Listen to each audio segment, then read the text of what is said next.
Hello, GerleMen. Welcome to the show. I wanted to interview Dr. Frankie Bashan because of her authenticity, her dignity, and her courage to serve her community. She leads by example. As I told her in the episode, if I am reincarnated as a lesbian, I hope to be exactly like her. Dr. Frankie Bashan, or just Dr. Frankie, is a renowned relationship coach and dating expert. She is the founder of Little Gay Book, the most successful, exclusively lesbian and bisexual woman matchmaking agency in the United States. Dr. Frankie launched the Little Gay Book and quickly became the premier lesbian matchmaking service in San Francisco area, Los Angeles, New York, Boston, San Diego, Hawaii, Denver, and growing. She is now expanding the cities she serves and the client base she helps. In addition to her traditional lesbian and bi women client base, she is now helping everyone, regardless of sexual identity or orientation, find heart-centered connection.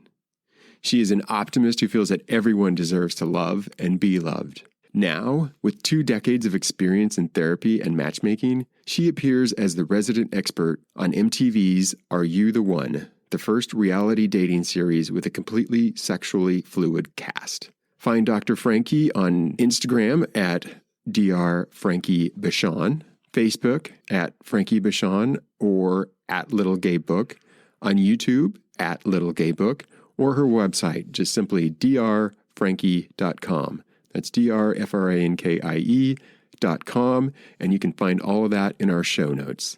Enjoy the show. The moment you realized you were a gay man, you were forced onto the path of the other. So you know oppression, inside and out. The calling of otherness has led you on your own hero's journey, and that journey has prepared you for greatness. You are a man answering the call to brotherhood, to conscious sex, and to heart-centered connection. Welcome home, brother. Dr. Frankie has been working for nearly 20 years on, specializing in the LGBT community with couples and individuals with relationship difficulties. And what I saw you saying that, you bring happiness to their lives by becoming a professional matchmaker. I just hinted that to my friend and editor who's a lesbian, and all of a sudden there's an avalanche of questions for you. Good. I love that. So welcome to the show. Thank you for having me. I do want to mention that it's April. It's Monday, April 13th. What is this, the third week of the pandemic? And, that just really shapes so many things, especially what we're going to talk about. But it doesn't feel authentic unless I just say, how are you? How are you doing with this? I'm hanging in there. It's definitely tough. But I think I've created new routines, which help me, get through the day and feel productive. The biggest challenge for me is working out. Like I normally do high intensity workouts, and I can't access my gym, and I can't get access to heavy weights. And I can't drop the weights that I have at home on my floor. Otherwise I'll break my living room. Yes. So that's been really hard for me, the figuring out how to get my workouts to a high intensity. So, you improvise, you make the best of it. Is there some of your routines you could share? Sure. So I do Olympic lifting. I like to lift heavy weights, and I do CrossFit. Well, it shows. Thank you. For your photos and stuff. Awesome. Thank you. I am fighting aging. I want to be active, and I want to be able to do lots and stay healthy for a long time. And I hear that is the closest thing to the fountain of youth. So I'm buying into it full on. Awesome. So let's talk into like how this all got started. And I noticed that you said you just left Kaiser, and I just have to give props to my I've been in therapy a long time. I'm a huge fan of therapy. I believe that it's getting us back to our naturalness. Like, I think that we grew up in tribes around the fire. We're used to having mentors, shaman, leaders. I mean, people that we could bounce things off of. I think that's a perfectly natural way to handle things cognitively. And our modern situation separates us from those people. And I always said that I hired mine. And but can you tell us how you got to where you are now and what Little Gay Book is about? Sure. So I started at Kaiser as actually a resident. Like I was doing an internship there, and Kaiser's a great place to start because you see everybody. It's a generalist model. So I worked in clinical, the psychiatry department, adult and children, and I had exposure to every presentation, every type of mental illness, and you have a lot of support. There's a big team. And if find that you're like when you're not at work, you don't have to worry about crises. They take care of it. So it's good when you're just beginning it's kind of, I describe it as like a boot camp. And I did that for around 7 years, and it's limited, right? Like I wasn't able to see my clients weekly. I was doing a lot of crisis management, and I had a lot of training in trauma work. So I was seeing clients who had PTSD and acute stress disorder mainly, which is intense, to mainly just be working with that population every day. And with Kaiser, the therapists there they're churning it out, right? They're seeing client after client after client with not a lot of breaks. And it just pulled on me. And I started to think a little bit outside of the box. Like I knew that I needed to think of somehow to transition because I was getting burnt out. I was getting vicarious traumatization, which is basically where the therapist starts to experience trauma symptoms. Okay. After hearing so many disturbing stories again and again, because part of the treatment for trauma is exposure work. So we would sit and hear the same traumas repeated again and again to help heal the patient. So I was like living and breathing them, right? You do your best to take care of yourself, but over time, it's like, you're if you're really in the work and you care, it gets in your cells. It just does. I would think so. Yeah. So, and I'm somebody who is in it. Like I love to help people. I love to connect with people, and I care immensely. And that's how you help heal people, is to really be in it, right? You can't act as if you're in it. You're either in it or you're not going to have a significant impact. Well, that's what this whole podcast is about, is like heart-centered connection. And like you're describing that as being in it. You were in it. And so, totally. And so then you're taking on all that. I mean, you're experiencing their trauma through them. Exactly. And I was fine for years. And then I started to feel like I couldn't stay present with them in the room, and I couldn't figure out why, because my heart was invested. It was because my mind was starting to shut down because it just couldn't tolerate it anymore. It was like I had been full. I got my fill, and it couldn't take it anymore. So I was brainstorming at the time with my partner, and we were trying to figure out what I could do to continue to do the kind of work that I do, but make it manageable and still enjoyable. And she had suggested to me, she said, well, why don't you do what you do as a hobby, make it a career? Because I had been doing matchmaking for fun. I'm very social, and I love to bring awesome people together. So I was doing matchmaking on the side as a hobby. And she said, why don't you give it a go? And I was like, that's such a good idea. I have the clinical experience. I love human behavior. I would be focusing on doing things that are like bringing happiness to people.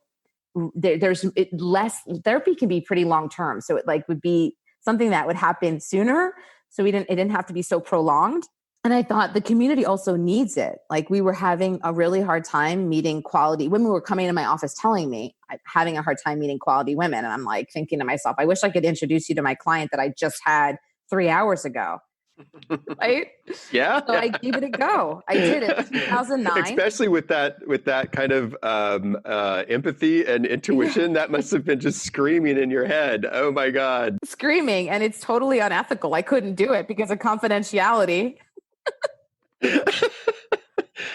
I thought, all right, this is brilliant. So I put together a website, and I got my first client, and I started off with, a database of 10 of my friends, and basically pounded the pavement. So that's how Little Gay Book was born.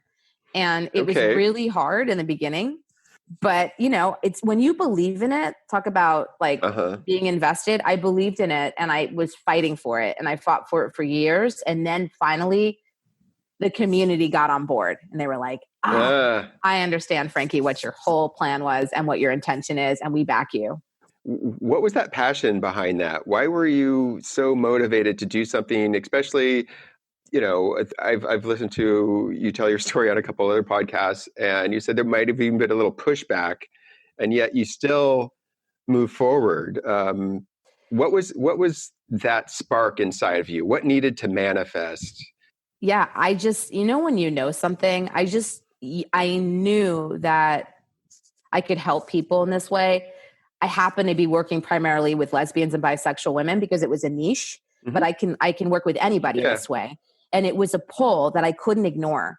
And I knew that if I stuck with it and persisted, even though people were laughing in my face and they were totally poo-pooing what I was doing.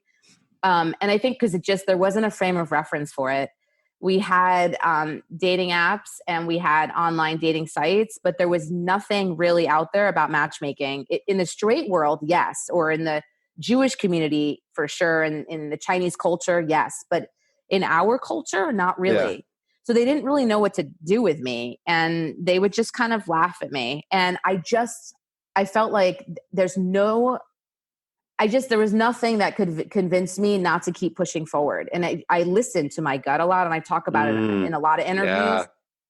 My intuition and my gut, I've honed, I listen to it and I definitely value it. It helps guide me. So that's why I stuck with it. I couldn't give it up no matter how much pushback I was getting.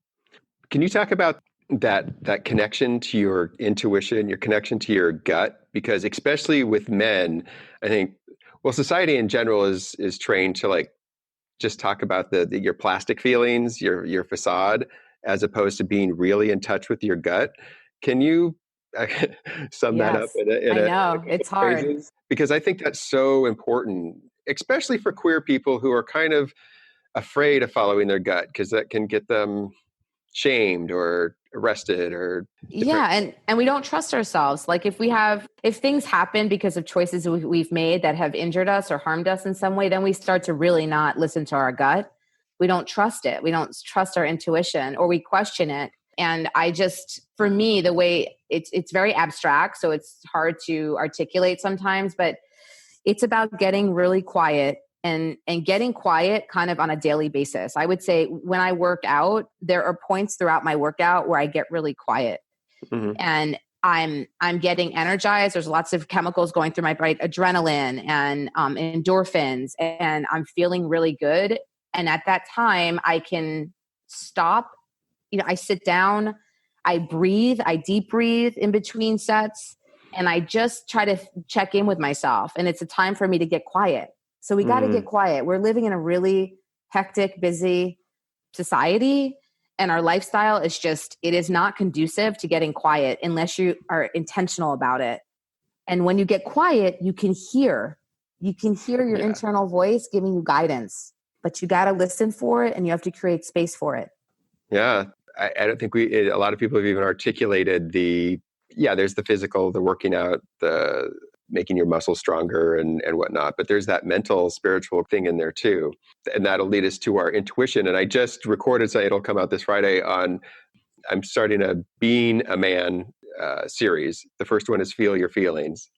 Because if you feel your feelings, that's where all your information is. That's where your wisdom is. That's where what you're talking about. Like, would you say that you're living in your genius now? Do you feel like this is where you want to be, that you love what you're doing? I am definitely living in my genius. I like that. I like Yeah. to think of it that way. Yes. And I wasn't strategic about it really. I followed my gut and my heart. And if you listen, it will lead you there. And sure, are there barriers or obstacles that kind of present themselves that may give you pause and make you question if this is the right path? But if you're listening and your feeling is telling you it's right, it's right, it's right, and you can't come up with evidence, that's another thing. Is like, can you come up with evidence that doesn't support this feeling? Because sometimes our feelings give us the wrong information, right? Like Yeah. just because we feel something doesn't mean that it's actually 100% true. It Mm. might be based in fear that we're Yes. feeling that and it's trying to protect us. So this is why you've got to kind of sit with it and challenge it and really look at it closely to see, is it just something that's fear-based or is it real? Like, should you be pivoting and going in the opposite direction? So I am right where I should be. And I hope to continue to reach more people in my career. That's my goal. Now I'm kind of expanding what I do to reach a broader audience through television, and just not specifically working with lesbians and bisexual women anymore. Yeah. I work with everybody because people are people. I just happened to start, right? It was a niche. So it was a way for me to get in and just begin. And now it's really, I hope to keep growing. That is awesome. I want to circle back to, you said the pushback, and do you think people are confused with the difference between dating and hooking up? I mean, because you were just you were saying that people there's apps out there and all this stuff, but that's, to me, I don't even know. Well, I haven't been officially single for a very long time. I haven't been on a date, so like a classic date, yeah. Yes, so because it's kind of a shit show. Okay, it's a shit show right now. I wish the look on your face. You believe that? Oh, I do. Because it's really hard to ignore at this point. If all day long I'm hearing about the shit show on calls with clients, and I just see people spinning their wheels and struggling in their search to find a quality interaction, there's a lack of quality interactions. It's very superficial. And when you feel like you have just had a quality interaction, it's very elusive. All of a sudden that person disappears. You get ghosted, or they bench you, right? They put you on the side because they have 5 other people they're juggling. It's like we all have a serious case of like ADHD and addiction to the serotonin hit we're getting from swiping and matching with somebody. So it stays very superficial. It doesn't delve in any deeper than that. And it's very unsatisfying and keeping people in a place of isolation and loneliness. Yeah, well, you've described what I was watching, but I'm really glad that I'm not into it. I read on the Psychology Today website that you said self-actualization is growth motivated rather than deficiency motivated. And in the terms that I work with, kind of with somebody that I'm doing work with right now, he talks about we're either going towards something, like going towards love, or going away from something, going away from trauma. And I thought that might be self-actualization is growth motivated rather than deficiency motivated. What do you mean by that?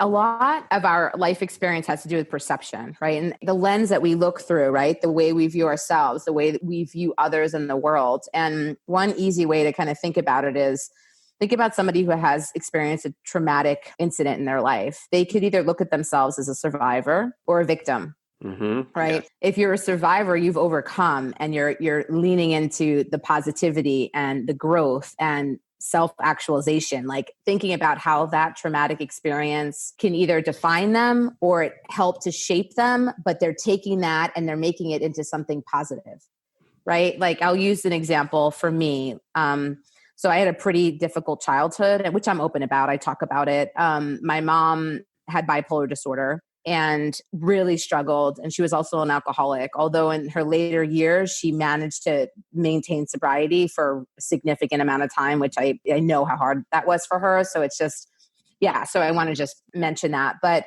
I used my childhood experience and observation of the struggle and human condition to propel me to like think, how can this is not going to define me. I'm not going to repeat this cycle. Like I'm going to pay attention to alcohol, for example. I know that I'm predisposed to addiction, right? You take that information and you use it to help you make better choices. Do I drink? Sure. You're not going to see me pounding alcohol, right? Like just because I can probably get addicted. Basically, you want to think about how you can grow and take difficult experiences and use them to propel you and help you to be a better version of yourself. So every day I'm striving to be a better version of myself. We all know, right? We have facets or kind of carbonated parts of our personality that come from childhood, that come from trauma. And I'll say to my clients, like, yeah, sure, I'm not perfect. Like I've been schooled my whole life. I've been in therapy, right? Yes. But let me tell you, I am an imperfect being and I make mistakes. right? What do? We try to look at that. Don't ignore it. It's not going to go away. Look at it and grow from it and stretch yourself. And so that's what I'm touching on. Like I work from that viewpoint, or like the way that I think about work with my clients is very much through that lens of like self-growth and positivity, and how do we get to a place of self-actualization. So like a big part of that is how I tell my story about myself. Oh yes. The narrative, the story you create about history and about who you are today. And I'm really big on this idea now that I've had a hero's journey. The classic story arc of you start in the normal place, you go someplace unusual, you go through troubles and tribulations, and then you come back to normal, but you're a different person. You've evolved. That's the classic hero's journey. But it could also be the victim's journey if you talked about it. You know, if all those trials and tribulations were still active, unresolved trauma. I think that queer people are forced on a hero's journey, like it or not. And that absolutely, if we can frame our story a particular way, we can actually see that we were forced into boot camp. We were forced to go through this learning experience that other people who are just part of the dominant culture aren't forced to go through. Right. Would you think that that's it's true? And actually, it makes me think of Are You the One, the show that I was an expert on MTV recently. Yeah, I haven't seen it. So the reason why I'm bringing it up is because the cast, I don't want to say cast, whatever, the awesome superstars that were on the show, 20 plus year olds. I think they were at ages, was it 21 to 28 year olds? And Goodness. So the house, there was so much depth to their character, to who they are as individuals, that it was harder than in previous seasons where they had all straight folks on the show, because so much juicy stuff going on in there that it was multi-layered and it had so much depth. And it's because they're sexually fluid, mm-hmm. and they're out. And one person actually came out on the show, but she knew she was going to need to come out nationally on the show. But they have dealt with adversity because of their own challenges of being part of the LGBTQ community, right? And dealing with their own sexuality and gender identity and sexual orientation, that there was so much depth they were forced to. So it speaks to what you're touching on, that we are forced to kind of deal with shit early on. And it's my judgment that it forces our minds to expand. As it makes us more interesting, right? Like, yes. It's boring if you've lived this like perfect, serene life in a bubble. Like, where some of those rough edges makes us interesting. It gives us depth and capacity. And yes. Yeah. And that's what I want. I want queer people to see that. A lot of people, I think, still, especially I live right in West Hollywood. Awesome. You're from the Bay Area. I know what you think of us. I love it. Are you kidding? I'm so much fun there. I go for a weekend and I leave just dancing. Yeah. I don't know. I like to poke that. It's like we're sister cities and we treat each other like siblings a lot. Yes, it's true. But it is true that we can get kind of hyper attached to the superficial here. And when we're attached to the hyper superficial, we don't see ourselves, the depth that we have, that we've come. We see that as those struggles as deficiencies that we don't want people to see, when in fact, that's some of our true goal. That's things you were just talking about. Yes. Well, there's shame, right? We have shame and we try to hide it, but if you really flip that on its head, and instead of feeling shame about it and look at it and go, you know what, like this has forced me to look at myself, to reconsider how I want, what relationships are important to me, how I want to be seen in this life, how, you know what I mean? It just forces you to look at yourself more deeply, and it's all good stuff. Yeah. I think that's the reason so many of us become teachers, psychologists. I notice even queer, I think the reason that people are touching into that is because we're not afraid to feel and have other people feel. We're gatekeepers to that scary place. I think because people intuitionally have an intuition about us that they know we've been to the scary space, so they trust us to lead them there. Yes. Okay, let me ask, what was this question I wanted to ask about? Well, with regard to dating and matchmaking, what do you think gay men and lesbians have in common, if anything? Oh my gosh, that's a hard one. I've never had anybody ask me that. What do I think gay men and lesbians have in common? If anything. I think now more than ever, I think the lesbian community is more open to open relationships and polyamory. And you guys in your community, I'm totally generalizing, but you'll tell me if I'm wrong. If it's to me, I can tell already. So you have been practicing this open relationship concept and polyamory concept for years, way before we did. And it's something that I'm seeing more of in the lesbian community, and we're getting better at being more accepting of it and open to it. So I would say there's some overlap there. Okay. In the poly. So this gets me into this other thing about specialization. You started specializing with LGBT community, most lesbians and bisexual women.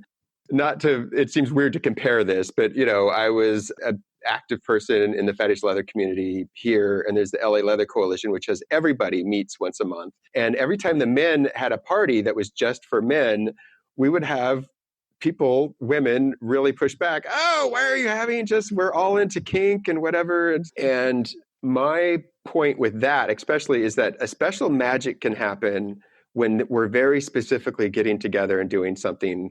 Like, it's very easy to see in a hypersexual situation, like a BDSM play party.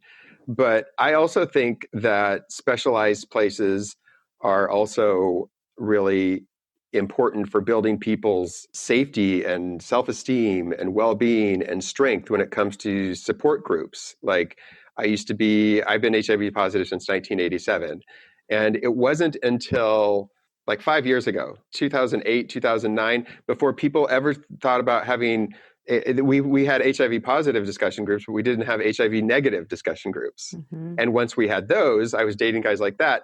Those were hugely edifying. But then people would attack, why are you having a specialized group for negative guys? Why are you having a specialized group play party just for men? Why is this, a women's only thing? People don't want to be excluded. They have FOMO. Yeah, I know they do. But I also have this PETS principle. This is me. Okay, I'm supposed to be interviewing you. But I think we have these 4 layers that we confuse our private space. We think that the rules in our living room should apply to all society. Right. And people forget that the rules in my living room can be radically different. Exactly. Than the rules in my living room. Yes. So I just want to say that what I think is specializing with women and bisexual women is a huge service to that community, because you know them and they know you, and there's a certain kind of trust there that they might not get from general society. And I would argue that general society is ready to trust you, because we just talked about that. We're the shaman. We're those people. We're getting there, which is really exciting. And they're curious. General society is curious about how we do what we do. And I mean, we're all over television these days. I don't even watch TV. And recently with COVID-19, I've been watching it more. And I'm like, oh my gosh, there's so many gay, queer characters. Oh, everywhere now. Yeah. Everywhere.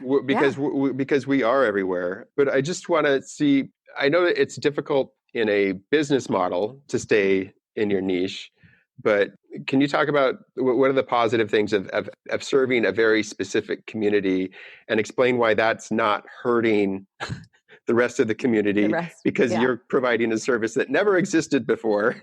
Yes. And you're serving these people, but somehow people will come in and say, since I'm excluded, it hurts me.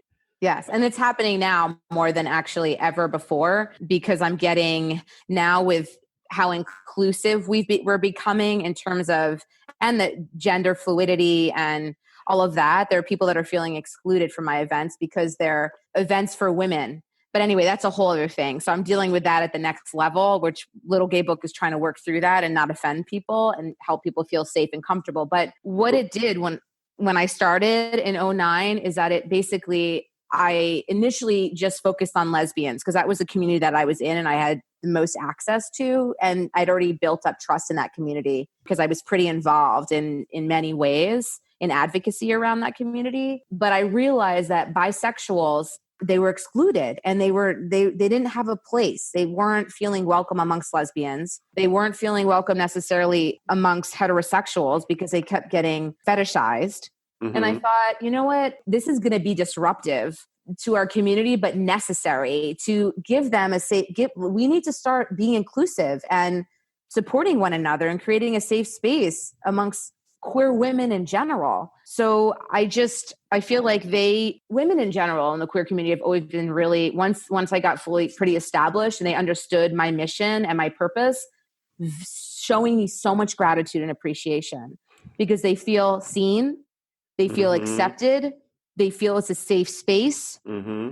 And it repeatedly, it's not something that just came in and went out, right? It wasn't a fly-by-night situation. I've been here now going on 11 years, creating community across the country. So they feel a lot of love, and they're feeling like they're people too. They matter, that they're wanted, that they're desired, that people, just because you're bisexual, there are lesbians who would be very happy to date you. Mm-hmm. But for a long time, they didn't feel that. Yeah, you gave them a space to feel that. And I know that. And I make up that those women they're edified and strengthened by that kind of thing. And then that exclusive kind of focus makes them better citizens when they go out into the world. Their interactions with a checkout clerk or an Uber driver or their employees might be leveled out once their core essence is being spoken to and seen. Exactly. Yeah, there's a ripple effect. Yeah. And that is what keeps me here doing what I'm doing and giving me purpose every day. So if I leave a footprint, it's going to be the footprint of just empowering people to just be as authentic as possible and following their gut, right? Following that intuition and trying to do the right thing as much as they can for themselves and others. Yeah. Awesome. I want to ask you 3 questions that I ask everybody on the show because I want the men and everybody else who listens to my show to focus on those 3 things. And then I want to get some questions from the women I know. Awesome. First of all, how do you invest in yourself?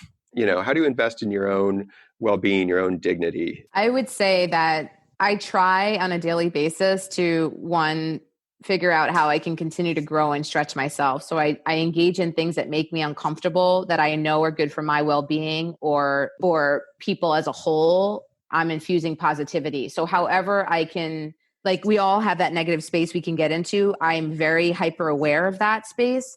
And then I catch myself and I figure out how can I proceed forward with positivity. So again, I slow myself down and I try to really think about, is this a decision that is respectable, honorable? Does this maintain my dignity? Is this reminiscent of really my core values? So a lot of just checking in with myself and keeping that in the forefront of my mind on a daily basis. It's a practice every day. Mm-hmm. In yoga, we call that's dhanara. It happens, right? Dhanara is trying to focus on something and knowing you're going to lose it and then going back to it. Exactly. And then you're going to lose it and then go back to it. Exactly. Yes. So it's got to be very intentional. It's not, you can't just have that, thought and then expect that it's going to be there every day. It's something that you have to think about and make a concerted effort to have a part of your life. To practice like working out or 100%. Yeah. Who do you consider family, either bio or chosen? Like who's going to be, before this started, I said, who will visit you in the hospital? Who will put you in the ground? Who's that family and how do you invest in those relationships? Yeah. So my children are my son and daughter who are turning 15 in May are family. My dad who lives in Israel is in the 70s. I'm very close to him. My mom passed away going on 3 years now. So she's not here. But I would say mainly when I think about family, it's really my immediate, like my dad, my sister. I have a sister who's 21, a much younger sister who I'm incredibly close with, and a few extended family relatives, but it's very small. I have a small family. And then, not to put you on the spot, but do you want to identify any chosen family, people that are there all the I time? have plenty of chosen family. I moved 3,000 miles away, right? I'm from New York City. Yes. And I live in California now, and I've had to create a chosen family here because holidays, right? My family is not here, and I'm not going to travel back east for every holiday. And so I have very close friends a small group actually, I would say less than 10 people that I try to really maintain a close relationship with. So I talk to them weekly. I try to see them. Now it's harder than ever, but I would make sure to see them at least once a month. So less than 10. I think I like quality relationships. So it's more than that. There's just not enough time in this life to invest in order to have that with more people. But if I could, I would. And how do you think they became your core circle? Oh, that's a good question. Yeah. Yeah. That's what I love about being a host. I can ask impossible questions that I couldn't answer myself. Yeah, it's a good one. And you're asking questions that I haven't been asked before, which is always fun because I've been interviewing for years, right?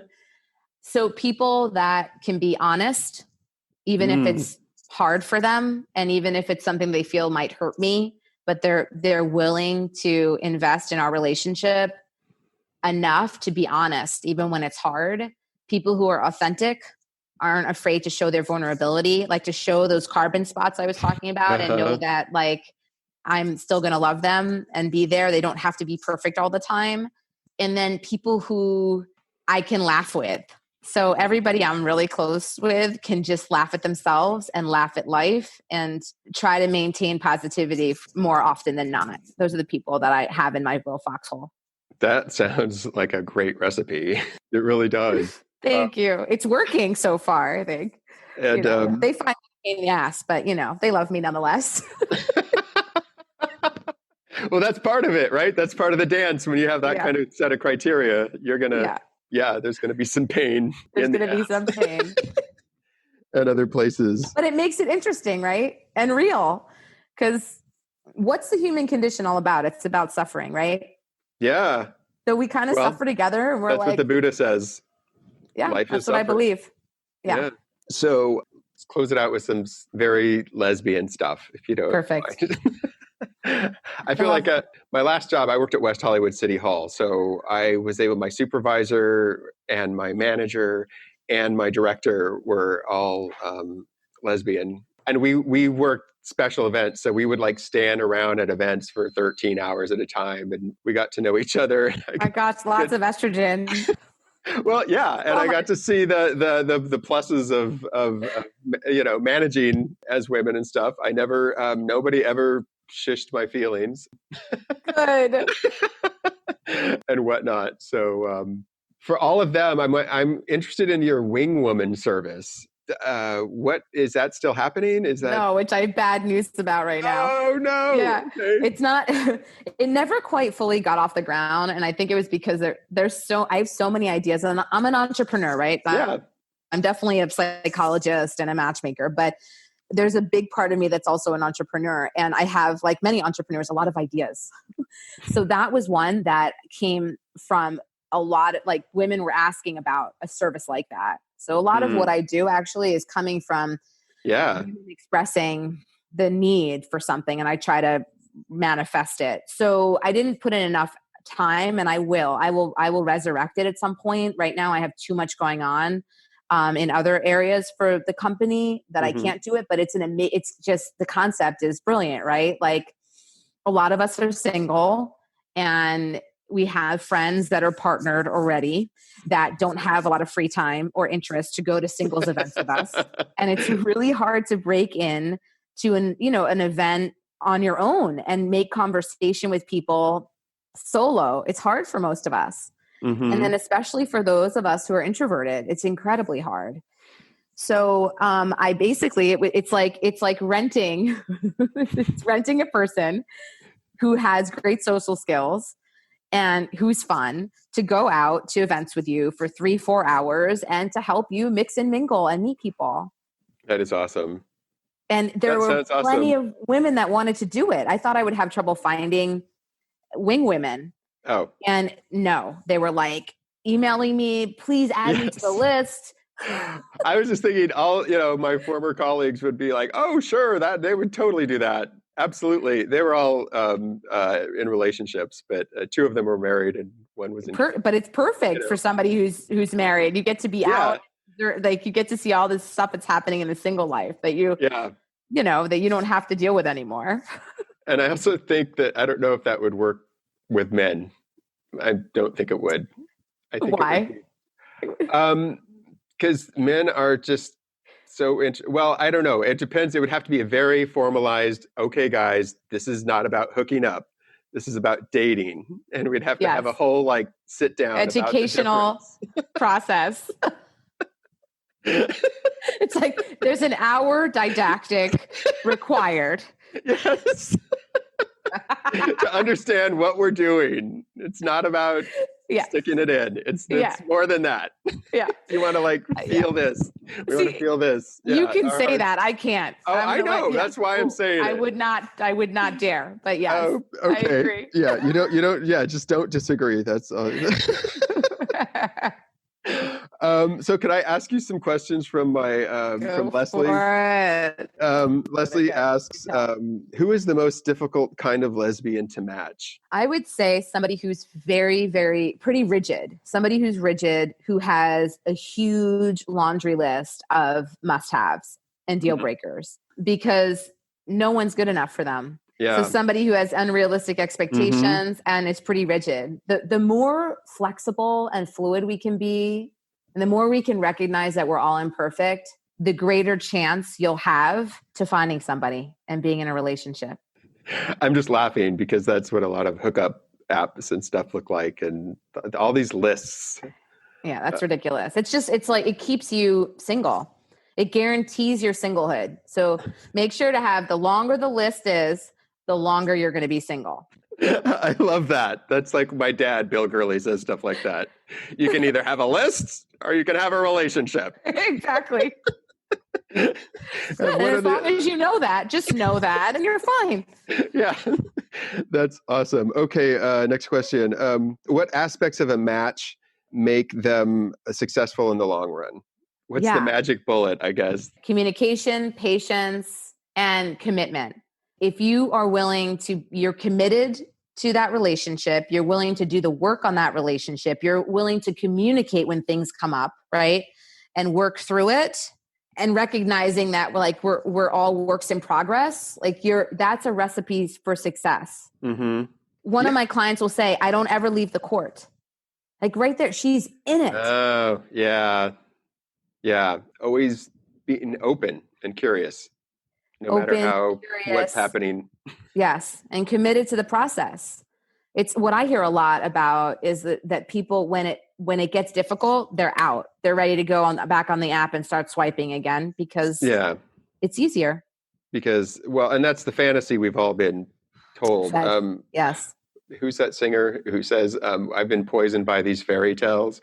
But we're all raised on these fairy tales that it's difficult to get at the beginning, and then you get together and everything's great.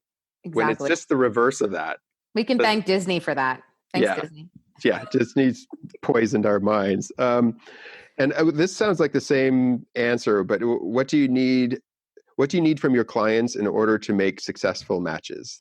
I need them to be patient, right? I need them to be open. I need them to be realistic. So somebody who is overweight that wants to be with somebody who's, 5'11" and size 4 or 6 and works out, 6 days a week. That to me blows my mind. Why would somebody who's not taking good care of themselves think that somebody who is in top-notch shape want to be with them? Oh, well, I'm not going to touch that. Okay. I'll say it. I will say it because I hear it and I need to put it out there. We need to be honest with ourselves about what we have to offer, and we need to be realistic about who would want to be with us. Okay. Given what we have to offer. So Mike, does that answer your question? Yes, that honesty just keeps coming up over and over and over again. With ourselves and others. Yeah. Yes. So to lie on your dating app and put photos of yourself that aren't even accurate, that don't accurately reflect the way you look, you're setting yourself up for rejection. Stop doing it. Just be you. Be that interesting person we were talking about. You have this fascinating story. Yes. of growth. Let people see it. Yeah. Yeah. Yeah. So I think I'm going to paraphrase a couple of these. Is there a difference in the matchmaking between lesbians and I'll just have like three, gay people, lesbians, and straight people. And we know everything is completely gray. It's all one thing. We're just picking out three dots on that line, right? Yes. So let me see if I can answer this. So with lesbians, what really, really is important that isn't important in other, with heterosexual matchmaking is the nuance of the masculinity and femininity spectrum. So the way I use a Likert scale. So 10 is high femme, 5 is androgynous, 1 is stone butch. I ask women to tell me where they fall on the scale and give me a range because we can't bucket, right? We can't bucket ourselves perfectly. Some days I look like I'm androgynous. Some days I look like I'm high femme. Like what, you know what I mean? So I'm somewhere in the middle. I'm a 7 on the scale or a 6-7, right? So I think for lesbians, that's really important. When somebody's attracted to more masculine women, it matters. I can't introduce them to a femme and expect them to actually be attracted to one another. It's not going to happen. Whereas in the straight world, a guy's like, just introduce me to a beautiful woman. He's not However saying she shows up as long as she's beautiful. Right? Make sure she's beautiful and make sure she's androgynous. No, that's not going to happen. They're not asking for that. Yeah. And then with gay men, and granted, initially when I first started Little Gay Book, I worked with gay men and lesbians. I forgot to mention that. Okay. But when I realized that, I'm just going to say, you touched on the reason why I did not continue taking on, gay men as clients. It was just too hard. I'm open to that. You can't hurt my feelings with that. Okay. I know us, it was too hard. And I have so much love for your community, 100%, but I'm just going to speak the truth. It was too hard for me as a matchmaker to match for monogamy. So I think also like lesbians, gay men, they care about, you guys have different terms, right? And I don't know them all and I would butcher them if I even tried, but certain type, where do they fall? Like more masculine, more mask feminine. femme is basically how that goes. Yeah. So it's similar. Yeah. I would use the scale. Even when I had matchmaking clients that were gay men, I was using the same scale. So that's the main difference, I think. Yeah. Yeah. From my 54 years deep in culture, I would agree with you. Thanks for that. I get scared to offend or have anybody think that I'm not. Oh, so. No. That's so much about what, I'm just really hoping this podcast works because I it's about heart-centered connection between gay men. And people are like, What do you mean? Good. Yeah. That means that that if Corona wasn't happening right now, be in a very open relationships. Me and almost all of my core chosen family is very open and fluid as far as when it comes to sex.